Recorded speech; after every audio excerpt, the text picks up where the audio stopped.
다 같이 읽겠습니다. 17절부터 24절까지 시작. 내 눈은 왕을 그의 아름다운 가운데에서 보며 광활한 땅을 눈으로 보겠고 내 마음은 두려워하던 것을 생각해 내리라. 계산하던 자가 어디 있느냐? 공시를 계량하던 자가 어디 있느냐? 망대를 계수하던 자가 어디 있느냐? 네가 강포한 백성을 보지 아니하리라. 그 백성은 방언이 어려워 내가 알아듣지 못하며 말이 이상하여 내가 깨닫지 못하는 자니라. 우리 들기에 쉬운 성을 보라. 내 눈이 안정된 처소인 예루살렘을 보리니 그것은 옮겨지지 아니할 장막이라. 그 말뚝이 영영이 뽑히지 아니할 것이요 그 줄이 하나도 끊어지지 아니할 것이며 여호와는 거기에 위엄 중에 우리와 함께 계시리니 그곳에는 여러 강과 큰 호수가 있으나 노젓는 배나 큰 배가 통행하지 못하리라. 대저 여호와는 우리의 재판장이시요 여호와는 우리에게 율법을 세우시니요 여호와는 우리의 왕이시니 그가 우리를 구원하실 것입니다. 내 돛대줄이 풀렸으니 돛대의 밑을 튼튼히 하지 못하였고 돛을 달지 못하였느니라. 때가 되면 많은 재물을 탈취하여 나누리니 저는 자도 그 재물을 취할 것이며 그 주민은 내가 병들어 노라 하지 아니할 것이라. 거기에 사는 백성이 사죄함을 받으리라. 아멘.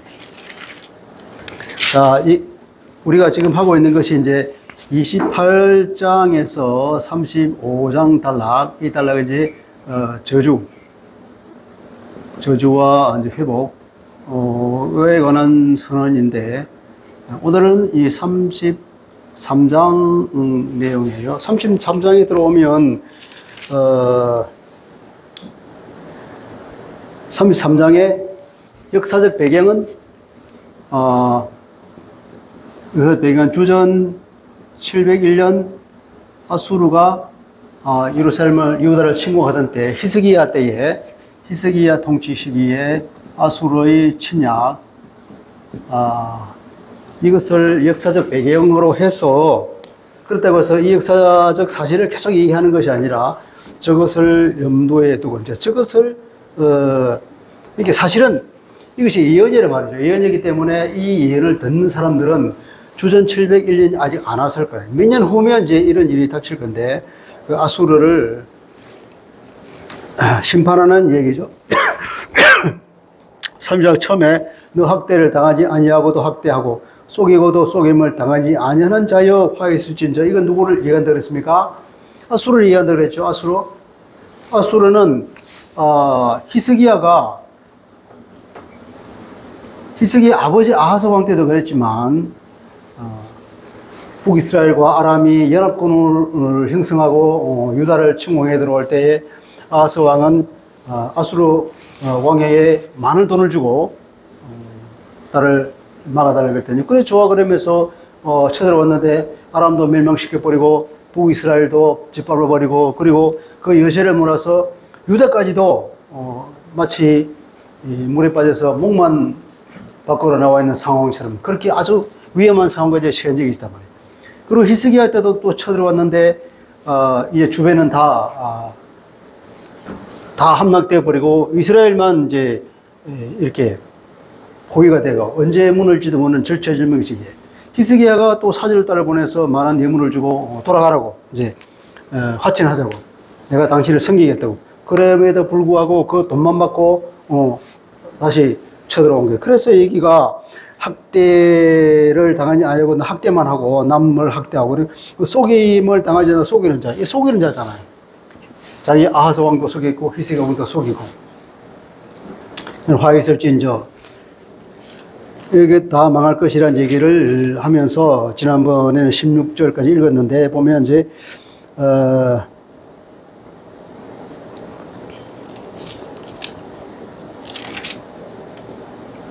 여호와께서 5절 6절에 보면 여호와께서 지극히 존귀하시니 그는 높은 곳이 그하시며 정의와 공의를 시온에 충만하게 하심이라. 내 시대는 이제 시온의 시대에 평안함이 있을 것이고 구원과 지혜와 지식이 풍성할 것이니 여호와를 경외하는 내 보배니라. 이거 지난주에 설명을 많이 했죠.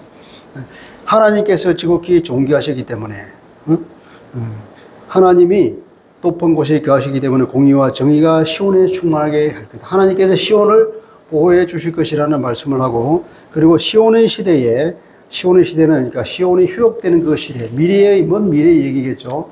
그것은 어쩌면 예수님이 다시 와서 완전히 그 하나님의 예언을 성취하는, 그러니까 내 시대, 시온의 시대는 미래에 닥칠 완전한 하나님의 구원의 시대를 종국적으로 말하고 있는 거예요.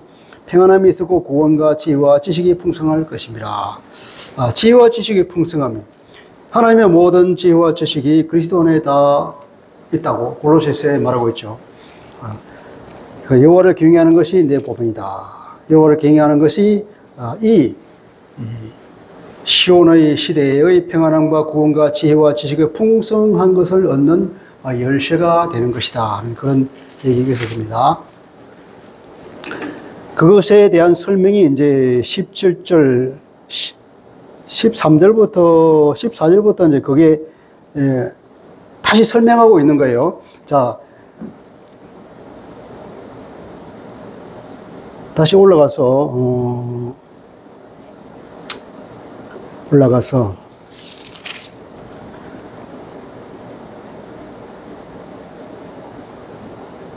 7절부터 보면, 보라 그들의 용사가 밖에서 부러지고 평화의 사신들이 슬피 곡하며, 이건 히스기야가 보낸 평화의 사절단들이 거절당한 거예요. 그래서 거절당하고 막무가내로 쳐들어오는 그 상황을 설명하고 있는 걸로 볼 수 있습니다. 용서가 밖에서 부러지고 패했습니다. 평화의 사신들이 슬피 웁니다. 그리고 대력과 홍폐의 행위 끊어지며 아수르 군대가 다 그를 막아버렸습니다. 대적이 조약을 파고, 조약을 한다고 하는 말이 그 말이죠. 아수르와 화친한다고 돈을 많이 받았음에도 불구하고 아수르 왕이 계속해서 유다를 침공하는 그 얘기입니다. 조약을 파고 성읍을 멸시하고 사람을 생각하지 아니하고 땅이 슬퍼하고 쇠잔하며 레바논은 부끄러워하고 말하고, 그러니까 온 이스라엘 전역의 땅이 다 쇠잔한 것처럼 그렇게 파괴되고 있다는 얘기예요. 샤론과 바샨과 갈멜, 이 모두가 다 유다 지방의 이스라엘 전역에 있는 가장 옥토와 같은 귀한 땅이죠. 그 땅들이 다 파괴가 된다는 겁니다. 그래서 10절에 여호와께서 이르시되 내가 이제 일어날 것이다. 하나님께서 이제는 그들을 벌하겠다. 자, 여기 보면 10절에 내가 이제 하는 말이 세 번이나 반복돼요. 여호와께서 이르시되 내가 이제 일어나며, 내가 이제 나를 높이고, 내가 이제 지극히 높아지리라. 하나님이 하나님이신 것을 천하만국에 이제 알게 할 것이다. 너 아수르, 내가 너를 징계하겠다 하는 하나님의 선언인 거예요. 그래서 그 하나님께서 일어나시면 어떤 일이 일어나는가? 너희가 결을 잉태하고 짚을 해산할 것이다. 유다는 어떠냐? 결을 잉태했다. 아무것도 아닌 것을 잉태했다. 하나님이 아닌 인간에 의지하는 것, 자력갱생을 추구하는 그것은 어떻게 되느냐 하면 그 결과가 짚을 해산할 것이다. 아무것도 아닌 것 결과가 일어날 것이다. 하나님 아닌 그 어떤 것이든지 그것을 의지하는 것은 그 결과가 하나님 아닌 것, 인생을 의지하는 것, 혹은 자력갱생, 내 힘으로 살아보겠다고 하는 그 결과는 뭐냐? 결과는 짚을 해산할 것이다. 그 결과는 아무것도 아니라는 거예요. 유다에 대해서 그 하나님이 일어나실 때 그것이 다 드러날 것이라는 겁니다. 또 보면은 너희 호흡은 불이 되어 너희를 삼킬 것이다. 오히려 너희 호흡이 오히려 불이 되어서 너희를 삼킬 것이다. 이 너희의 호흡이라는 것은 죄인들이죠. 죄인들이 죄를 짓는 그것은 거꾸로 그 죄가 부메랑이 되어서 스스로를 삼키게 될 것이다. 하나님이 일어서서 심판을 행하실 때에 그런 일이 일어납니다. 그리고 12절, 13절은 민족들은 불에 굽는 횃도로 같고 잘라서 불에 사르는 가시나무 같으리라. 모든 민족들은 이제 문제들은 심판 가운데 떨어져서 다 불탈 것이라고 하는 이 놀라운 하나님의 임재, 심판주로 임하실 주님이 임할 때에 이런 일이 생길 거예요. 모든 죄는 드러나고 그 죄들은 아무것도 스스로를 불태우는 것이라. 그 심판의 불은 엄청나게 일어날 것이다. 하나님 없는 모든 세상은 철저하게 징계를 당할 것이라는 얘기입니다. 그리고 주님께서 선언합니다. 너희 먼데 있는 자들아 내가 행한 것들을 들으라. 모든 이방인들에게 하나님의 선포입니다. 또 너희 가까이 있는 자들아 나의 권능을 알아라. 너희 가까이 있는 누굽니까? 이건 유다를 보고 하는 얘기겠죠. 나의 권능을 알아라. 하나님이 어떠한 분이신가를 알아라. 아는 것이 중요한 거예요. 아는 것. 오늘날 우리 이 시대를 살아가는 우리도 하나님이 어떤 분인가, 우리 그리스도가 어떠한 분인가를 아는 것이 중요합니다. 알아라. 안다면 네가 그렇게 행동하지 않을 것이다. 안다면. 안다고 하는 것도 이거 경험적으로 하는 거예요. 하나님을 경험해봐라. 우리 그리스도를 경험해봐라. 그렇게 그분이 어떤 분인지를 알아. 그분이 얼마나 공의롭고 얼마나 선하며 얼마나 정의를 행하시는지, 악을 심판하시는지, 얼마나 그분은 거룩하신지, 얼마나 그분은 긍휼이 많으신지, 자비하신지, 이것을 안다 그러면 하나님께서 우리에게 기대하는 그 삶을 살 수밖에 없는 거죠. 하나님은 전능하시고 하나님은 지극히 자비로우신 분임을 안다 그러면 하나님께서 그 악을 즉각 심판하지 않는다 하더라도 우리는 죄인처럼 살아서는 안 되겠다는 거죠. 알아라.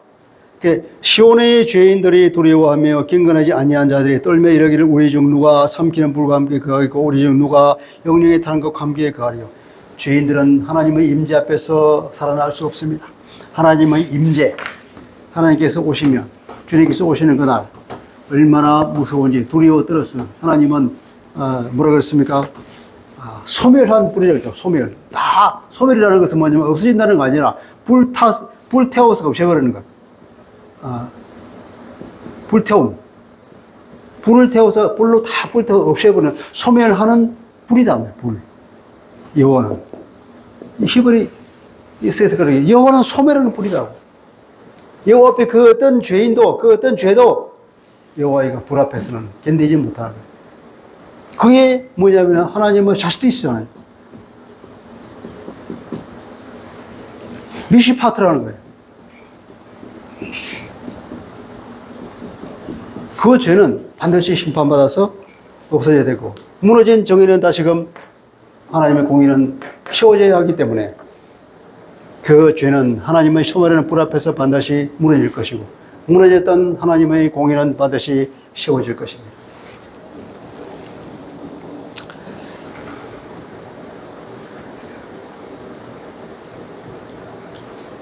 그래서 시온에 있는 사람들도 죄인들은 하나님의 임재 안에서 견딜 수 없어요. 하나님의 임재가 얼마나 무겁든지 일어설 수 없습니다. 그래서 그 하나님의 임재 안에 살 수 있는 것, 하나님의 임재가 있는 것이 뭐냐? 아까 그랬죠. 시온, 너의 때, 내 때,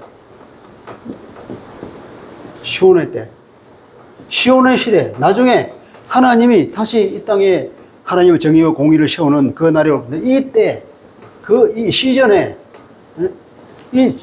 시온이 회복되는 그 시즌은 하나님이 세상을 온전히 심판하고 하나님의 나라를 다시 세울 그 날을 말하고 있는 거죠. 하나님의 미시파트가 온전히 세워지는 그때에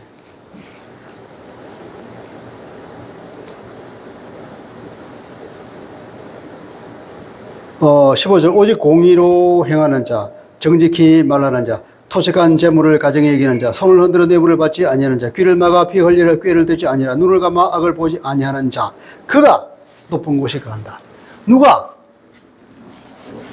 누가 이 시온에 거할 수 있는 자, 누가?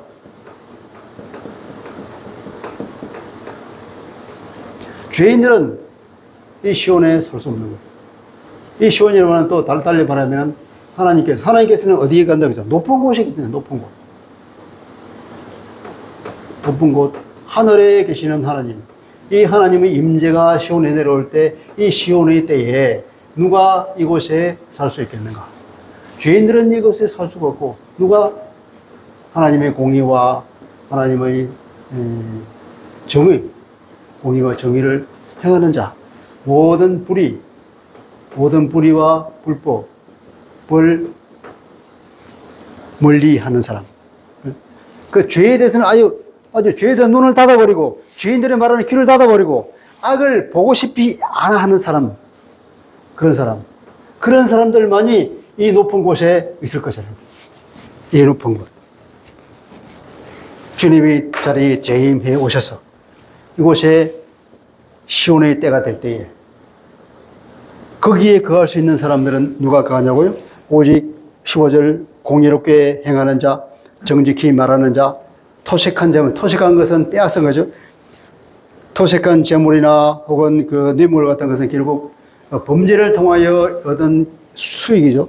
범죄를 통해서 얻는 이득을 좋아하지 아니하는 자, 그것을 멀리하는 자, 그리고 귀를 막아서 피 흘리는 꾀를 죄를 도모하는 그 계획을 들으려고 하지 않는 사람, 악에 대해서 눈을 감아버리는 사람, 악을 완전히 멀리하는 그런 사람들만이 이 높은 곳에 거한다. 16절. 바로 그가 바로 이러한 사람만이 하나님이 계신 그 높은 곳에 거할 것이니 견고한 바위가 그 요새가 되며 그의 양식은 공급이 되고 견고한 바위가 그 요새가 된다는 이 안전을 말하는 것이 안전. 그 높은 곳에 계시는 요새가 되고 그 양식의 공급은 끊이지 않냐고 물을 끊이지 않거든. 공급. 그 당시에 안전과 공급이 만족되는 그 당시 그들이 생각하는 가장 이상적인 사회가 바로 그거예요. 안전하고 공급이 끊어지지 않는 거예요. 이거 영적으로 말하면 하나님의 천국이 이 땅에 이루어지는 것을 말하고 있습니다. 17절부터 24절입니다. 내 눈은 이제 그러한 곳에 왕이 임재하는데 그 임재가 어떠냐? 내 눈은 왕을 그 아름다운 가운데 볼 것이다. 아름다움이라고 표시하는 것은 아름다움. 이것은 하나님, 혹은 메시아, 하나님의 메시아의 임재를 그 영광을 표현할 때에 이 아름다움이라는 표현을 쓰죠. 시편에. 그래서 그 아름다움 가운데 본다고 하는 것은 메시아를 본다는 겁니다. 여호와 하나님을 본다는 겁니다. 광활한 땅을 눈으로 저 멀리 끝까지 펼쳐져 있는 땅을 볼 것이다. 내 마음은 두려워하던 것을 생각해 내리라. 계산한 자가 어디냐, 공시를 계량한 자가 어디냐, 망대를 계수하는 자가 어디냐. 여기서 계산한다, 계량한다, 계수한다고 하는 것은 동일한 단어입니다.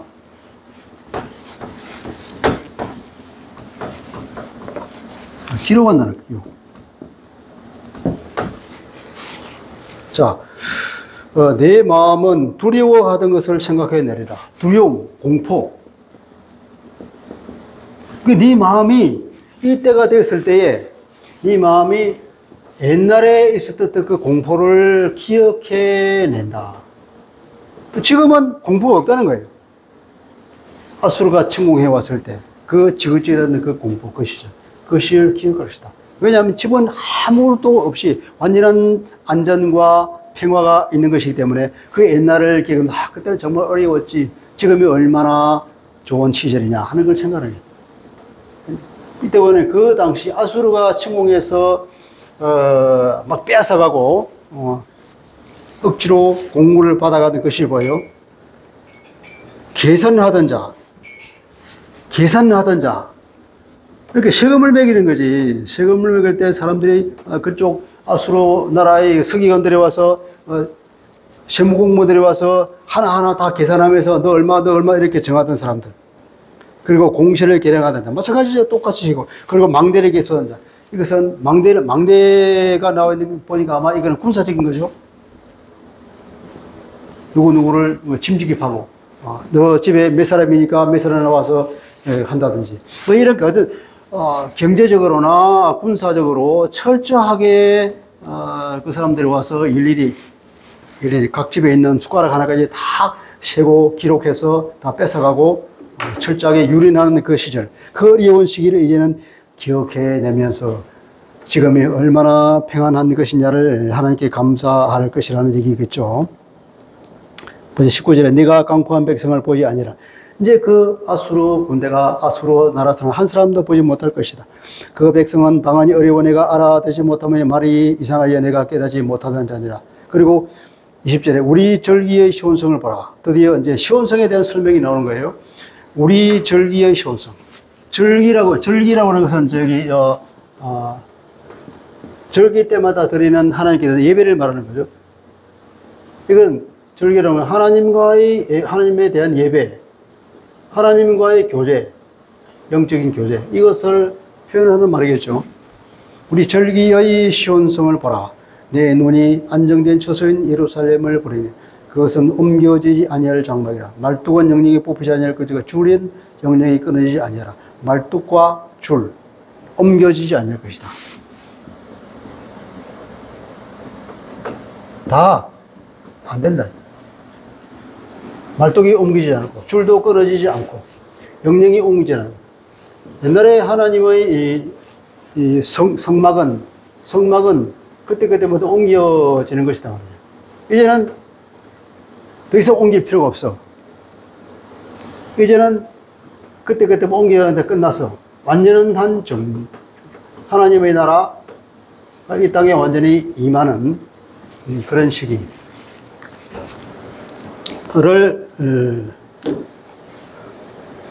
상징하는 거죠. 21절 여호와는 거기에 위엄 중에 우리와 함께 계시니. 다시 또 이제 앞에 보면 그 왕이, 이건 전체적으로 앞에 5절 6절을 설명하는 거랬죠. 오직 여호와께서 지극히 존귀하시니 그는 높은 곳이 가시며 정의와 공의를 시온에 충만히 간다. 내 시대에 평안함이 있고. 내 시대, 시온의 시대, 시온이 회복되는 그 시대, 그때는 어떠냐 하면 이런 식으로 그 나라에 사는 백성들은 어떠며 그 나라에 그 왕은 어떤가, 그리고 그 시온이 어떤가 설명하면서 다시 그 나라에 임하는 왕을 설명해서 그 왕이 누구냐면 21절에 보면 여호와는, 그게 누구냐면 바로 여호와구나. 여호와 하나님, 위엄 중에 우리와 함께 계시느냐. 하나님은 우리와 함께 있는 것. 요한계시록 마지막에 그렇게 나오죠. 하나님은 우리와 함께 계시기 때문에 해도 달도 필요 없다. 그죠? 그곳에는 여러 강과 큰 호수가 있으니 노젓는 배나 큰 배가 통행하지 못하리라. 여러 강과 큰 호수. 이 그림도 마찬가지로 우리가 요한계시록에서 보죠. 그죠? 그 창세기에 나오는 것이나 요한계시록이나 항상 하나님 그림은 똑같은 거예요. 하나님이 계시고 이것서부터 강이 흘러나가요. 이게 호수도 있고 강이 흘러나가는데 이곳은 완전한 것이란 말이에요. 완전해서 더 이상 다른 것이 필요가 없어요. 네? 자, 여기서 보면 20절에 보면은 옮겨지지 아니할 것이다. 이 히브리어는 발, 영어의 not.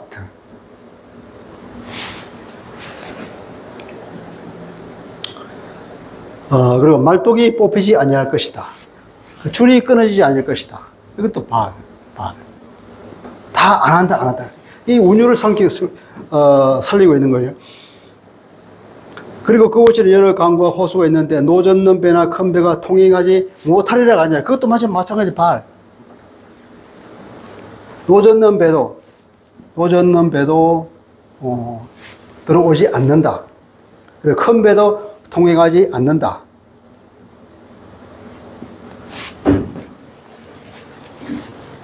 하나는 발을, 하나는 로라고 그래요. 로라고 하는 건 네버. 영어로 never. 전부 다 뭐냐면 아니다. 배도 큰 배도 never. 여기는 우리는 이 번역이 조금 이 전체적인 문맥과 안 맞아요. 여기 21절 큰 배가 통행하지 못하리라 그랬잖아요. 못하리라가 아니라 안 한다는 거예요. 자, 그 장막은 더 이상 옮기지 않아. 옮기질 필요가 없어. 말뚝도 안 옮기져, 안 뽑아져. 줄도 안 끊어져. 그리고 배도 안 다녀. 그리고 큰 배도 절대로 안 와. 왕래를 안 하는 거예요. 그러니까 안 한다 그러다 못 하는 것이 아니라 안 하는 거야. 왜냐, 그럴 필요가 없어, 필요가. 왜냐하면 이거 완전한 것이기 때문에. 완전한 시온, 완전한 하나님의 나라가 이 땅에 임한다는 거죠. 우리는 그걸 아는 게, 요한계시록을 아는 이 시대를 사는, 신약 시대를 사는 우리는 이것을 알죠. 그것을 필요가 없다는 겁니다. 그리고 22절 대저 이것은 이제 왜냐하면 여호와는 우리의 재판장이요 여호와는 우리에게 이불을 씌운자. 아까 보면은 이분이 드디어 여호와라고 그랬잖아요. 여호와가 우리의 재판장이고 여호와가 우리의 법을 세우는 자. 여호와가 우리의 왕이시니 그럴 필요가 뭐 있느냐. 그가 우리를 구원하실 것이다.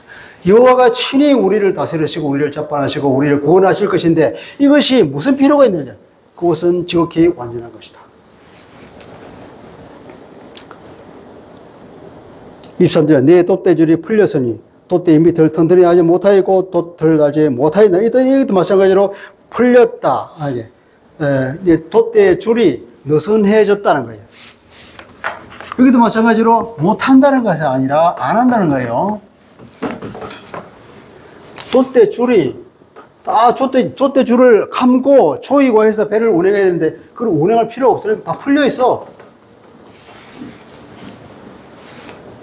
23절 돛대 풀려있다. 돛대 밑을 튼튼하지 못하고 돛대 밑을 조이지 않았다. 조임을 안 해. 그리고 뭡니까? 돛을 달지 못하였다. 아주 돛을 펼치지도 않았어요. 이것도 전부 다 발. 안 한다는 거예요. 캔나트가 아니라 안 한다는 거예요. 발로 발. 그럴 필요가 없는 거죠. 때가 되면은 하면은 언젠가는 해버려요. 어느 때에. 그때가 오면. 그러니까 하나님께서 정해줄 그 때가 되면은 재물을 탈취하여 나누리나 전원자까지도 그 재물을 취할 것이다. 이것은, 왜 주전 700일 전에 아수르 군대가 쳐들어왔을 때 18만 5천 명이 하루아침에 하나님께 다 죽여버리고 그 왕은 도망쳐서 자국으로 도망갔다가 몇 년 후에 거기서 자기 아들한테 살해당해 죽는 거죠. 이 얘기를 하고 있는 거예요. 18만 5천 명 하루아침에 다 죽어버렸어. 나가서 뭐니 그들이 가져온 모든 전략 물품들을 이제 자기 나라 가져가는 거잖아요. 그냥 옮기는 뿐이지. 여기 보면 자 나오잖아요. 재물을 탈취하여 나누는 그 재물은 뭐냐면 재물이 아니라 뭡니까? 전리품 노량물. 여기 쓴 단어가 전리품 노량물이라니까 재물이 아니고 여기 쓴 단어는 전리품과 노량물로 말하는 거예요. 그것을 취할 것이다. 가져올 것이다. 24절 그 주민은 내가 병들어 온 나라. 그러면 그 시온이 회복된 그 주민이 시온에 사는 그 백성들은 어떻게 되냐? 병이 없어 이제. 병이 없고 또 거기에 사는 백성이 사죄함을 받아요. 가장 핵심적인 죄사함을 받고 병이 없다. 오늘 우리는 예수 그리스도를 통해 우리가 죄사함을 받았습니다. 우리에게도 병이 있을까요, 없을까요? 병은 원칙적으로 없는 겁니다. 우리가 예수 이름으로 우리에게 병이 찾아오면 꾸짖어 쫓아내시기 바랍니다. 자, 그렇게 해서 33장이 이제 끝났는데, 이제 남은 것이 34장, 5장이 남아 있습니다.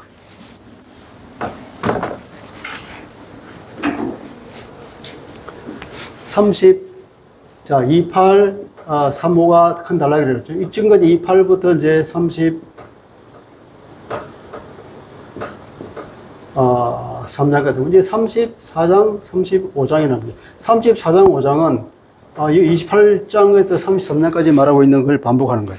이 반복이 뭐냐면, 결국은, 화와 회복. 이거 하는 심판이거든. 심판과, 한편으로는 악에 대한 심판과 무너진, 시온에 대한 회복이거든요. 그러니까 34장은, 이건 심판에 관한 거예요. 35장은 회복에 관한 거예요. 이렇게 말하겠어. 이제 전체적으로 28부터 35장까지 단락이 끝나는 거예요. 끝내 34장에 들어가 보겠습니다.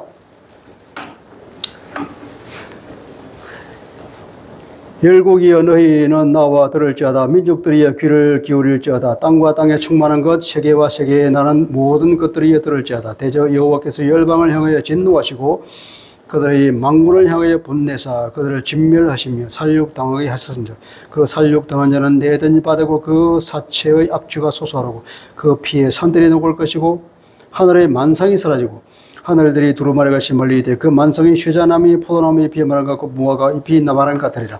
이 심판이라고 하는 우리가 계시록에서 보고 있는 그 심판, 하나님이 늘 강조하고 있는 그 그림과 똑같잖아요. 열국 다 들으라고. 모든 민족들이 다 들으라. 모든 세상 만사 모든 것을 하나님께 소원하는 겁니다. 들으라고. 정인으로 불러드리는 거죠. 땅에 세계에 있는 모든 충만한 것들이 다 들으라, 다 보라. 하나님이 어떤 일을 하시는지 보라. 보면 2절에 열방을 하여 진노하시고 그들이 만군을 향하여 분내기 때문에 그들을 다 진멸하려니 그들이 다 살육당했다. 얼마나 철저하냐면 설력등에 내던져봐 되어서 그 시체가 악취의 솟으로 피가 산들에 녹을 것이다. 마치 노아 홍수 때에 홍수가 온 산을 덮어버리듯이 지금은 그 피가 온 산을 덮어버리는 것이. 이때는 물이 온 세상을 덮었는데 피가 온 산봉우리를 다 덮어버리는 노아 홍수 때의 심판과 오브랩 되는 걸 우리가 볼 수 있습니다. 하늘의 2절에 보면 여호와께서 열방을 향하여 진노하시고 그 망군을 향하여 불을 냈다. 하나님께서 화를 내는 대상이 뭐냐면 그 망군. 망군이라는 여기는 이제 모든 군대, 모든 군대. 이 망군이라고 그러니까 모든 군대, 세상에 있는 모든 군대, 세상에 있는 군대가 하는 일이 뭐예요? 자기를 지키는 것이 방어적인 것에 있으면 다행인데 이 군대가 나무를 침략할 때 쓰는 일이에요. 침략. 러시아가 우크라이나를 침공하고 남의 나라를 뺏어 먹다. 많은 사람을 죽이고 파괴가 되고 이런. 그래서 하나님께서 치복기 싫어. 하나님께 무엇에 대해서 분을 내시나? 이 모든 군대에 대해서 분을 내. 이런 일을 하는 침략을 하는 남을 짓밟고 죽이고 하는 그런 것에 대한 하나님의 분노라는 거예요. 그래서 4절에 보면 하늘의 만상이 사라지고 이때 이 만상은 뭐냐면 모든 천체를 말합니다. 만상은 모든 천체. 하늘의 두루마리처럼 말려버리고 해와 달도 없어지고 하늘에 있는 모든 우주 천체가 다 없어져 버린다. 어떻게 없어지느냐? 쇠잔함이 만상이 있다. 쇠잔할 것이다. 만상이 쇠해질 것이다. 어떻게? 포도나무 잎이 마름 같이 무화과 잎이 마르는 것처럼 모든 천체들이 다 소멸되어 없어질 것이다 하는 얘기입니다. 여호와의 칼이 하늘에서 족하게 마셨은즉. 자, 여기서는 이제 하나님의 심판을 무엇이 이제 비유하느냐, 비유를 봐야 됩니다. 비유. 수사학적으로 이 비유는 뭐냐면 이제 제사에 비유하는 거예요. 제사라고 하는 것은 자기가 지은 죄를 짐승에게 전가하고 이 인간에게 죄를 심판하는 것이 짐승에다가 죄를 심판하는 거죠. 그러니까 제사는 이 짐승에 대한 하나님의 죄에 대한 심판이거든요. 이 제사도 마찬가지로 죄에 대한 심판입니다. 여호와의 칼이 하늘에서 촉하게 마셨다. 칼, 촉하게 마셨다.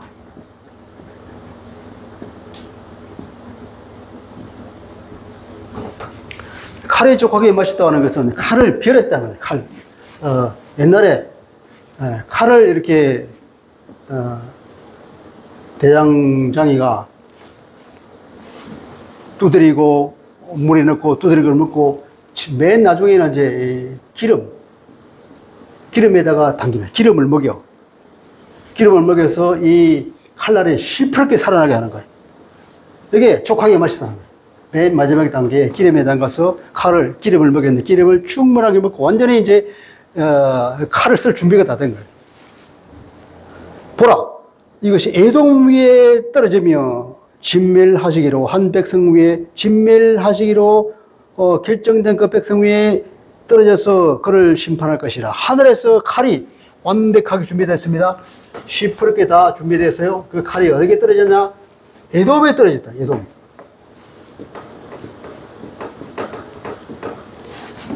에돔은 누구냐면 에서의 후손이잖아요. 근데 에서의 후손이 역사적으로 보면은 이스라엘을 이제 시기하고 질투하고 항상 적대감을 가졌죠. 그렇게 가까운 친척임에도 불구하고 이렇게 맨 나중에는 어떻게 하냐면 이스라엘이 이제 바벨론으로부터 완전히 심판을 받잖아요. 그때 보면은 이 에돔이 박수를 치면서 손뼉을 치며 즐거워하고 좋았다고. 그걸 고발하는 내용이 오바댜서에 나오죠. 시편 137절입니까? 거기도 보면 이 고발이 나온다고. 에돔이 이스라엘 사람들이 그렇게 형편없이 바벨론으로부터 침략을 받아 철저하게 하나님의 심판을 당할 때 그때 즐거워하고 더 하라고 그리고 그 포로들을 잡아다가 다른 곳에 팔아먹었던 그런 것에 대한 죄를 얘기하고 있는 거예요. 그래서 여기는 에돔은 뭐냐면 에돔 자체를 말하고 있는 것이 아니라 에돔으로 대표되는 하나님의 백성에 대해서 적대감을 가지고 그들을 괴롭힌 모든 악의 세력을 말하고 있는 거예요. 이 에돔이 아니라 이건 상징으로 그냥 에돔으로 상징되는 하나님 백성을 적대하고 그들에게 나쁜 괴로움을 주었던 거예요. 우리 주님이 이 땅에 오셔서 나사로를 살릴 때 통문이 있다는 거죠. 통문이 있다. 그 통문이 있다는 것은 왜 인간이 죄를 짓고 왜 인간이 죄를 죽어야 하는가? 어떠한 존재가 이 인간으로 하여금 죄를 짓게 만드는가? 그런 것에 대한 복합적인 감정이 주님께서 통문이 여기셨다는 거예요. 어떻게 하여 하나님의 백성이 이렇게 고통을 당해야 되는가? 왜 하나님의 백성이 죽어야만 하는가? 왜 하나님의 백성이 이렇게 괴로움을 당해야 되는가? 그것에 대한 주님의 통문함입니다. 마찬가지로 하나님께서 하나님의 백성을 괴롭히는 모든 존재에 대해서는 그냥 두지 않는다. 하늘에 족하게 맛있는 칼을 가지고 이제 바로 땅으로 떨어지죠. 에돔에 떨어졌다. 에돔을 상징하는 그 악의 세력이 떨어지는 멸하기로 작정된 모든 사람들, 하나님의 백성들을 괴롭히는 모든 악한 세력들의 사탄으로 대표되는 그 악한 세력들에게 이제 떨어질 것이에요. 심판할 것이다. 여호와의 칼이 피 곧 어린 양과 염소의 피에 만족하고 제물을 받는 거죠. 기름 곧 순양의 콩팥 기름으로 윤택하니 이게 제물이잖아요. 이는 여호와를 위한 희생이 보스라에 있고 보스라는 에돔의 수도입니다. 큰 살육이 에돔 땅에 있습니다. 들소와 송아지와 수소가 함께 도살장에 내려가니 송아지도 수소고 그러니까 장성한 사람이든 어린아이든 할 것도 모두가 도살장에 내려가니 그들의 땅에 피에 취하며 흙이 기름으로 윤택하리라. 하나님의 완전한 심판이 악한 땅에 내린다는 이 얘기입니다. 오늘 여기까지 할게요. 기도하겠습니다. 그러고신 아버지, 오늘 마지막 때에 이 말, 시온의 나라가 어떤지를 하나님께 설명해 주는 것을 들었습니다. 그리고 마지막 심판을 요약하면서 이제 에돔으로 상징이 되는 하나님의 백성들을 대적하는 모든 악의 세력에 대해서 하나님께서는 하늘에서 그 칼을 내려서 철저하게 심판할 것이라는 것을 우리에게 말해주고 있습니다. 아버지, 우리가 이 시온에 사는 사람들은 하나님이 높은 곳에 거는 것이니 바로 그곳에 걸 자가 누구냐? 하나님의 성품처럼 모든 악을 멀리하고 모든 범죄를 멀리하며 오직 하나님의 말씀대로 순종하며 정의와 공의와 사랑과 선함 가운데 사는 바로 그가 그 시온의 걸 자라고 했습니다. 하나님의 백성들로서 우리가 마땅히 주님의 말씀을 따르고 우리에게는 모든 악을 물리치고 이 땅 가운데 그리스도 향기를 뿜으며 하나님의 나를 속히 오게 재촉해 나가는 하나님의 거룩한 백성들이 우리가 될 수 있도록 은혜를 베풀어 주시옵소서. 미래의 이 말 하나님의 온전한 그 심판을 바라보며 오늘 우리에게 있는 모든 질병과 우리가 겪는 모든 악한 것들과 우리가 겪는 모든 사탄의 공격에도 불구하고 우리는 묵묵히 참고 견디며 뚫고 나갈 수 있는 영적인 힘이 넘치게 하여 주옵소서. 예수 그리스도의 이름으로 기도합니다. 아멘.